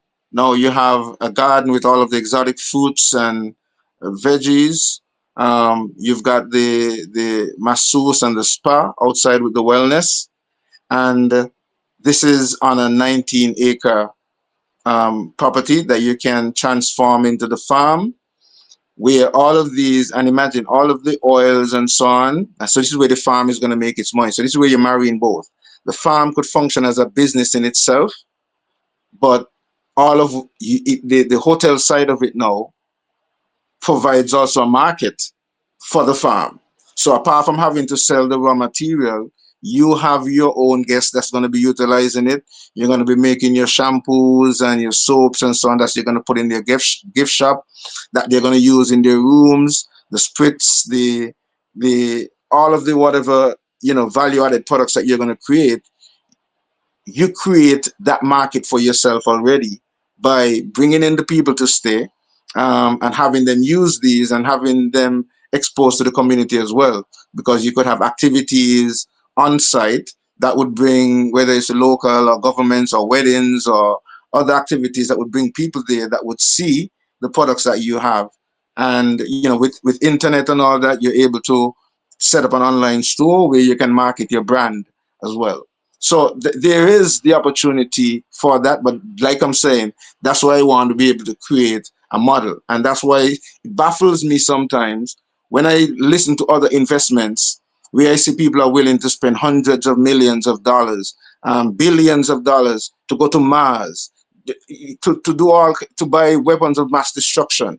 Yet we say that food sovereignty and food security is so important and vital, but some of these people would be not willing to invest even some small amount to make an example like this that could then be replicated. And that's where I sometimes find it quite, interesting. Thank you so much for that, Tafari. Yeah, it's surprising. It's dissonance. Cognitive dissonance sometimes. We say something, but we don't maybe we are not able to mean what we say or say what we mean. That is why. Because otherwise, there is no reason why we should be suffering. We should be dying of hunger. Because the same amount of food that we waste every day should be enough to take care of people that are hungry in the world. How can we do this? Because of the dissonance. We are not honest to ourselves. We are not sincere to ourselves because we are capable of being able to resolve the problem. How come we are living with the problem and every day we are asking, how can we solve the problem? Anyway, I think we are saying something good here. All right, Don Hoff. Okay, I'm trying to make sure I pronounce the name correctly. So, what is your take on the conversation so far? I think we are hearing something beautiful. We are hearing something beautiful from three of you. Now we are looking for a solution. That what I'm beginning to understand is that collaboration is the only solution that we have. Yesterday, there was an event that was organized. I organized it with a group of theater artists here in Italy. So they invited me to participate because I had to record it online. It was really, really very fantastic and beautiful. They were coming from Bolzano. And I was telling them how much it is important for us to collaborate, irrespective of where we find ourselves. Whether you are from Asia, you are from Africa, you find yourself in Europe, you're in America, all of us are the same. So we must look for a way to collaborate among ourselves. That is the only way we are going to be able to survive. We cannot do it just by me alone or just by you alone. It is not possible. So this is the collaboration we are talking about now, transforming agriculture into a business that can work for all of us, not just for me. What is your take? So, so within the Grow Mobile platform, I keep going back to that because um, that's where I'm putting time, focus, and attention. So we've spoken about brain reengineering. We've spoken about a lot of different things. Um, where we want, and I think I mentioned it earlier, where we want to go with Grow Mobile is to really establish it as a collaborative, community-driven platform. And what I mean by that is that the community, those who are actively using the app, will form, networks on their own, people that they know, new people that they don't know, people with information and insights that they can take advantage of, and vice versa. So it becomes a community-driven platform. It also becomes highly collaborative. When I talk about collaboration, I'm also looking to other partners or potential partners that we may be able to bring onto the platform. So I think I mentioned there's a company I'm scheduled to speak with them this week, I believe. They do they have satellite products, but satellite-based products, all oriented around agriculture. The issue is that what they do is extremely sophisticated and generates a significant amount of data that can be very useful. But the problem is, as I see their demo, is it's a lot of data and not a lot of information that will be usable by the farmers. So the conversation I want to have with them is, as if we decide to partner up somehow, is to make sure that the information they provides something that farmers can actually act on. I also have another potential partner who is based in France with an AI-based chatbot that's been trained heavily in agriculture. So taking a picture of a diseased leaf, it would be able to make a diagnosis and tell you, what's going on with it. It can also provide you with advice and additional information. So it's a chatbot, but it's specific to agriculture. In terms of other collaboration, I've got other people in my network who are involved in tech in some way or another. There's so many people that want to get involved. And the issue is, we really can't bring anybody on right now based on lack of funding. We're just waiting. We expect it to come. And there's this pent up demand to be able to do something with this whole thing. I want to make it as collaborative a platform as we can possibly make it. We do not want to build an app that farmers will not use. We do not want to build functions inside the app that farmers will not use or that they don't find useful.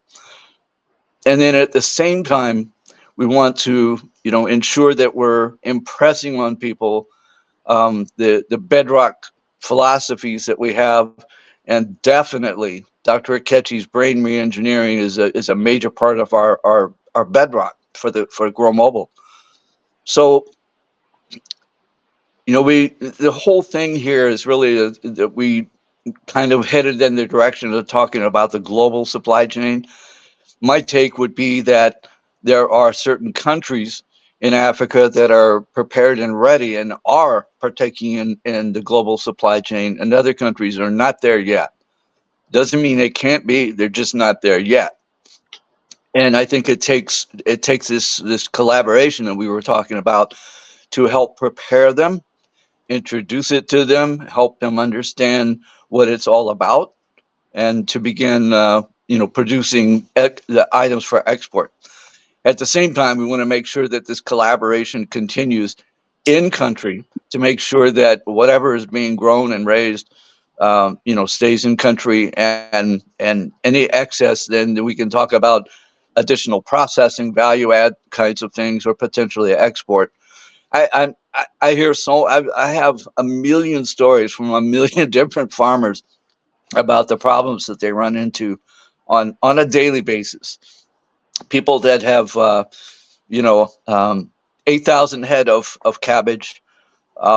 Somebody called them, an offloader called them and said, I want 800 head of cabbage. He cultivated the 800 head of cabbage, waited for the transportation. The transportation never came, and the payment never came. Then I hear about other, so the 800 head of cabbage just went to waste. And it's sad. I hear about things that go on in the excuse me, in the marketplace. And there's tons of stories. I'm sure all of you have stories about the active marketplace. But I think at the end of the day, everything comes down to collaboration. How can we work together? How can we partner? How can we help each other become better? And how can we continue to push agriculture to agriculture 2.0, if that's what you want to call it? But it's the next level of agriculture. And within that would be a heavy dose of collaboration. So yeah, I'm happy about it. I'm happy that we're taking the time to talk about this issue, and we're going to have to come back again for it. And sometimes we are going to come to respond to other people's questions because people are going to have curiosity. Sometimes we're going to stir up people to talk. Sometimes we're going to ask questions. But what is important for us as AClasses is that we want to keep the conversation on. That is important for us. We don't want to talk. Let's talk about what is important for us. So I really appreciate you. A bit late. Let me just try to summarize what Yason said and Don also has said in line with the way forward and looking at the model which I created. And of course, it really taken a lot out of my factory of knowledge, my factory of networks, connections. I really have a lot of passion, which I always present myself as a ready vessel, which had already been taken before how to transform agriculture. Now, what the brain re-engineering strategy is all about is actually on entrepreneurship and technology. Those are two major aspects. And of course, when you talk about entrepreneurship and technology, if sustainability is lacking, then it doesn't make sense. And of course, circular economy, which of course it's also an aspect of sustainability. And we are talking about our environment. After eating, after you know carrying out all these activities, after engaging technology solutions and options, after engaging um, uh, the entrepreneurial resource, which is all about innovation and creativity, then what happens?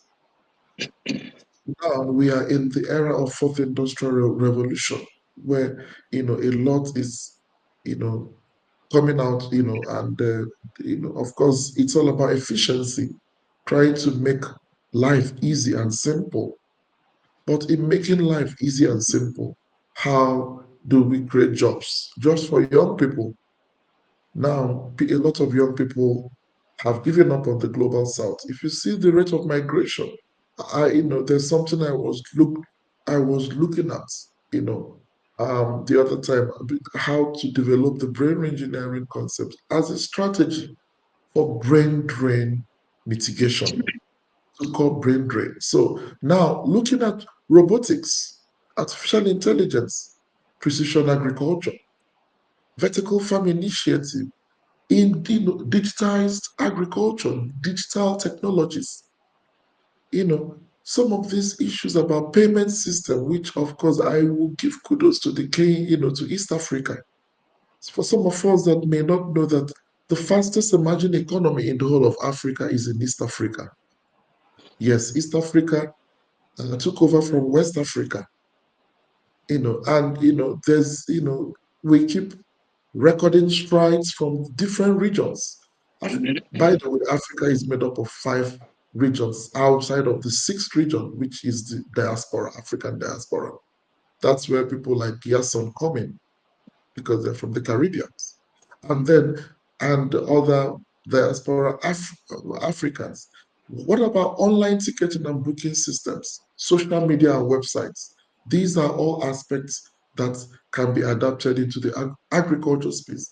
And of course, we had been talking about the hospitality um, um, um, industry. As far as I'm concerned, the hospitality industry is a major aspect of the agriculture sector. Tourism sector is from the agriculture.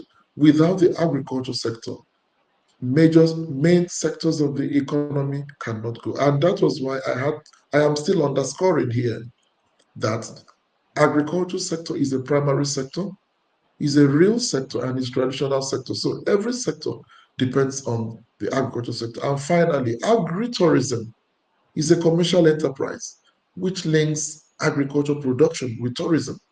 So, of course, job creation and supporting of small and medium or micro, small and medium scale enterprises of that will definitely um, lead to transforming the economy through this informal sector and this traditional sector as well. Thank you. Much for that. So, how would you, now that you are still here, Dr. Kichi, what would be your final thought here to conclude the conversation? If you have any other thing to say, because what you said can also be that, maybe there is another thing to say to conclude. Yeah, my final talk is that we need to invest on on the younger generation, because the younger generation um, is very, very important. That is in the heart of transformation. Of course, women is, it's very important because women are very strategic. Without me, my story in the agriculture space, my mother cannot be left out because she was the one who influenced me. She didn't train as an agriculture person. She didn't even know when she was, of course, sometimes I ask her, what was making you to tell me to get into the farm? For crying out loud, I didn't grow up in the farm. I grew up in a university environment, in a higher learning, of course, a tertiary education, one of Nigeria's foremost universities, public universities. And what will make me to get to study agriculture as the only student, as the only person in a university environment like that, in a secondary school where we were studying, we had prominent people. in my school who are known globally today, but their parents were influencing them to study medicines. Later on, they left medicine and surgery and they began to chase their passion. Yeah, so we need to invest on the young people. We need to train our young people properly. We need to expose them correctly. We need to search for mentors for them. If you don't search for the right mentor, if you don't pray for your children, you will be in your children will become praised in the hands of the enemies. Thank you. Thank you so much for that. I appreciate that. Thank you very much. All right. Dr. Hoff, what is your final thought to conclude this conversation? I have a few. I just wanted to reference my notes. Market access for farmers um, is and has been a challenge. I think in the research we've done prior to really establishing Grow Mobile as a thing, we identified about 18 different challenges that literally every farmer across Africa faces at some point in time. And some of those things we can address through software. Some of those things we cannot. We can't address poor infrastructure, for example. Maybe we can impress on those in power that infrastructure is an issue, and we need to take care of it. It's possible that we can't do a lot about climate change, but we can help farmers understand how to prepare for it and how to mitigate the effects of it. There's other things, there's things involved in politics. I won't get into those, but we found 18 major challenges, and they seem to be common across Africa. They also seem to be common in, I'm sure they're common in the Caribbean. I know they would be common, and we've received feedback they're common in India and in Pakistan and in certain parts of Asia. So we feel like we found those things that are most important to farmers. The thing that we really want to do is to focus on the farmers that really want and need some kind of new support that maybe they didn't have in the past. And that's what we're trying to do with Grow Mobile. A new way of thinking, a new way of gaining information, a new way of selling items that maybe they didn't use before or had limited success with. We're so committed to this platform that the hope that we have is it becomes a major player across Africa. I think I mentioned earlier our 5-year target is 25 million people plus using the platform, and we like to see more than that. When we've done the research, depending on who you like, who you trust, who you believe, we find across Africa there's 400 to 600 million people involved in agriculture somehow. 25 million is such a small piece of that, but such a valuable piece of that's really where we want to play. We're targeting those who are between 15 and 40 years old, mostly because they are the most flexible, pliable, adaptable, and willing to adopt new approaches, new techniques, new technology. And that's what we hope to see happen with the implementation of Grow Mobile. I can't wait. I can't emphasize enough. I can't wait to see this whole thing happen and to see how it unfolds. We're anxious for it to get going. Thank you so much for that. I can see your passion.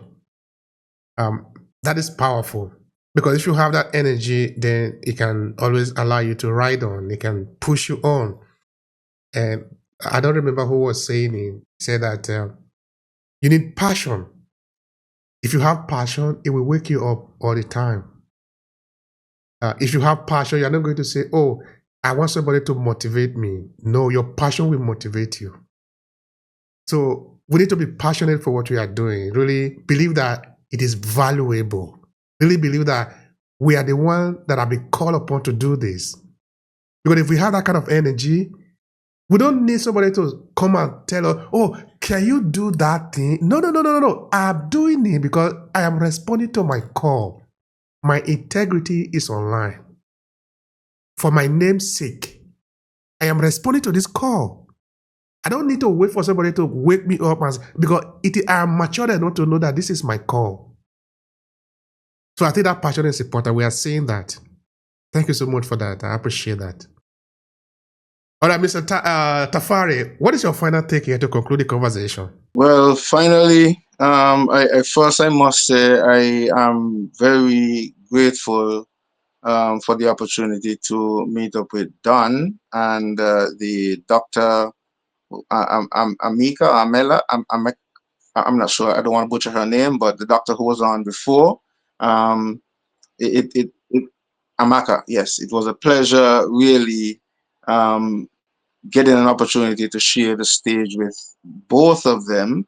I said both because I am familiar with Dr. Aikeche. So Dr. Aikeche, is not that I'm excluding you from the the conversation, but I've never had a conversation with Amaka nor done before, and their inputs were very, very critical. And it seems as if we have a very good team here.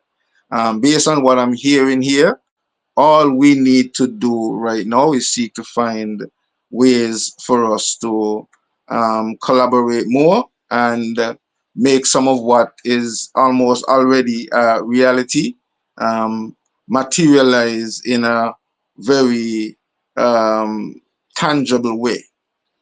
So, with that, I want to end with the possibility of us creating the opportunity and that space on St. Kitts and Nevis via the 1 hectare model, because that's the concept behind it. It's supposed to be uh, a training center where you would be able to have accommodation for even people who are going to be cross trained. So, for example, if in your whatever it is that the brain reengineering concept that we're going to bring in Dr. Aikeche and maybe somebody else to, facilitate some workshops, then on that side, they should be able to be accommodated there.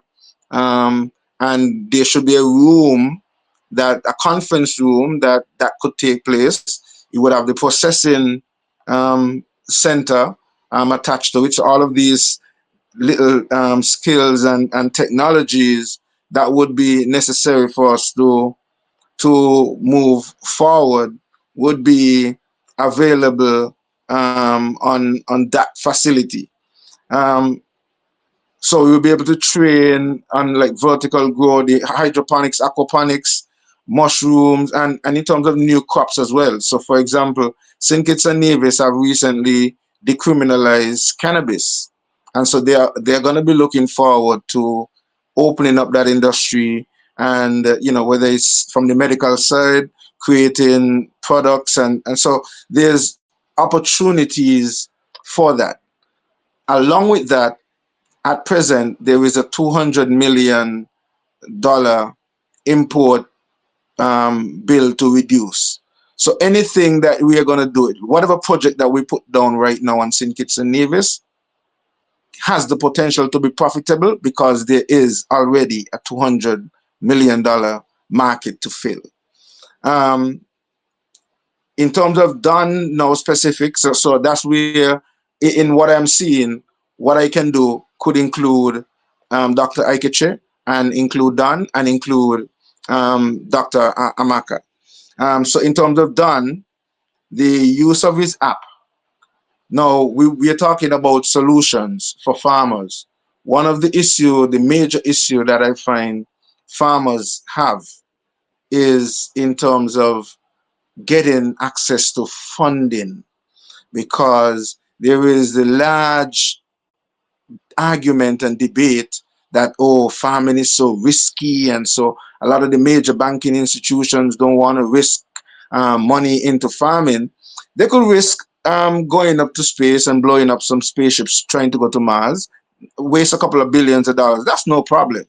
They can, invest in the most fantastic weapons of mass destruction. That's no problem. But to invest in farming, so one of the ways I think your app would be helpful, done, would be if we could be able to create opportunities for the farmers to sell and trade on the app. So like I can put up a list of all that I have available, at what time, what quantities I have. And then a next farmer, whether it's in a different territory or in the same country, if we do it by country, they can order. They can make the transaction and pay payments online. So seamless, everything is seamless. And then you offer that opportunity for small loans that the farmers could get where where a bank wouldn't give you $10,000 or $15,000 to whether improve. Maybe that farmer wants to get the machine now to make the avocado oil, or they want to get the extracting machine and they need that $15,000. But if they go to a bank, they would not get it. But we can offer that, and with less, you know, stringent requirements and so on, and give them maybe a longer term to pay and lower interest rates and things like that. So these are some of the things that I would love for us to collaborate on, and I would really love to get the opportunity to continue the conversation with you, Dan. I also host an agricultural program called Everything Agriculture. It's every Friday on a network, on a platform here on Facebook, YouTube, and Twitch. And I think I'll definitely have to invite you and Dr. Aikeche and the doctor at some point, so we can have this conversation, so that at least done, especially with that app, because I think that is going to be critical. And I heard you mention that you're looking for a place that you could launch it. Well, who knows? Maybe St. Kitts and Nevis might just be that opportunity for you to launch it in a small space, and we could see how it works, and seek to expand it, also. Um, in terms of Dr. Aikeche and the tourism that we spoke about also, the opportunity for the Caribbean and Africa to have that exchange. When we have those sort of communities, that sort of agro-tourism facility, it provides that opportunity for skills exchange, because depending on what skills we might be, we can bring somebody in from Africa to stay and do the training and go back. People can come and visit the facility, because a lot of people in Africa um, would love to visit, they love to travel, and would love to be able to come to a Caribbean island as well and meet up with their brothers and sisters. And we could do that vice versa when we scale up and have that brand, because we could probably use the same name. One branch in St. Kitts and Nevis, one in Ghana, one in in Nigeria, one, and that way we could have that exchange. There's also those in the diaspora, even Africans in the diaspora. The Caribbean can also be an opportunity for Africans, because we also have the citizenship by investment opportunity as well, with a stronger passport, the golden passport that they talk about. Visa free to 150 something territories. So there's those opportunities that can be married into setting up an agribusiness based venture, tourism venture, agribusiness tourism venture that benefits, the circular. And we still haven't even touched into how you could recycle the compost from the farm and so on, and get your energy and things like that. And so there's so many other opportunities that we could have, but we really need people who are serious in investing in making these changes. The 1 hectare project, it's only $250,000 for that. So I'm not even talking the millions yet. So that's something that is reachable. So we could really look into this, and I have the plans and proposal already. It's a business plan already, so it could be proposed to any person who have the possible funding to make it a reality. So these are things that I am at the point right now personally, where I find when it comes to agriculture, we do get a lot of lip service, and the monies are not injected into as much. Let me put it that way, are not injected into the possibilities that we have in agriculture. When I look at the seriousness of food security and food sovereignty, the kind of money that is spent into going to Mars, if we get a fraction of that into agriculture, the world would be a much better place in terms of food security and food sovereignty. Thank you so much for that, Tafari. I appreciate the energy that you are dispersing there. This is important. You see, when people that are passionate about what they do speak, you see it. You know, you don't need to explain it. You just see it flowing. So thank you so much for that. This is important. This is why this event actually was set up, so that we can talk and share. I'm not even afraid that somebody might be listening to us and pick the idea and run. It's okay. If you are somebody who is good enough and you see something, of course, pick it.